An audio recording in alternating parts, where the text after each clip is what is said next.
Subscribe to ULO and never miss out on our weekend and racing festival tips, with more racing coverage on our website at ulo.co.uk.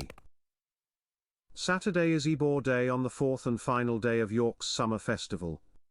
It's a cracking card with 4 big handicaps and black type up for grabs in the other 3, while over in Ireland all eyes will be on Aidan O'Brien's Frankel filly bedtime story when she lines up in the debutante stakes.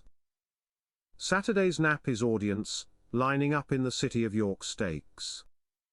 A cracking renewal in store as Audience, Art Power and Kinross all square up to each other again.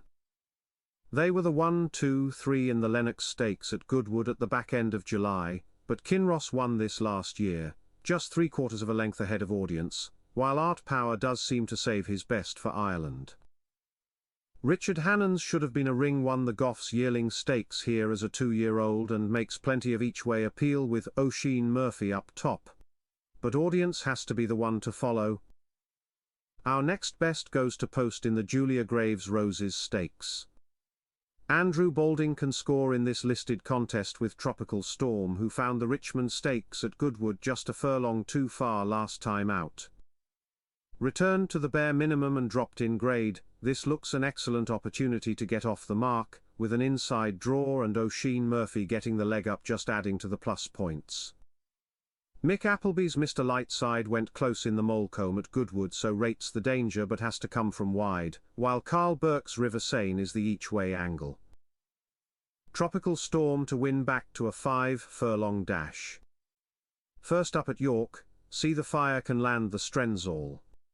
Andrew Balding's See the Stars filly has improved with every run this season, and her fine second to the Smart Opera Singer last time out is the standout piece of form here. That race, the Group 1 Nassau Stakes at Goodwood, saw See the Fire go down by just a neck, but she had the Prix de Dion winner, Sparkling Plenty, and 1,000 guineas winner, El Malka, both behind. So, this drop into a Group 3 makes her a tempting pick. Roger Varian's course winner, Enfjar, and Rafe Beckett's Task Force will give the selection the most to think about. But See the Fire should be winning this. Next up is the Melrose.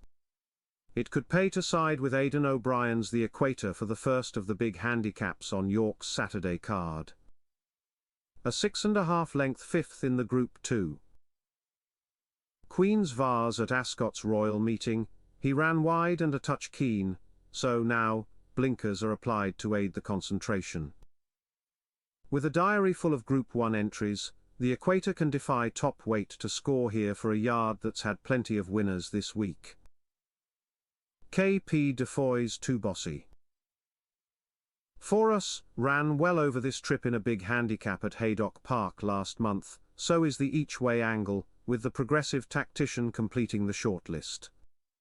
Aidan O'Brien can take the feature back to Ireland with Queenstown, who only found the brilliant Kyprios too good in the Savile Beg at Leopardstown back in May.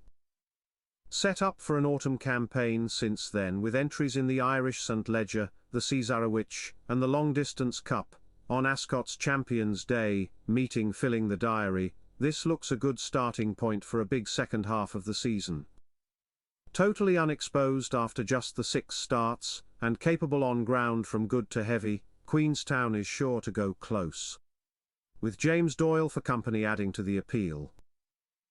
Elsewhere on the card, Billy Joe can take the Constantine and Bystander the final race for the in-form Carl Burke.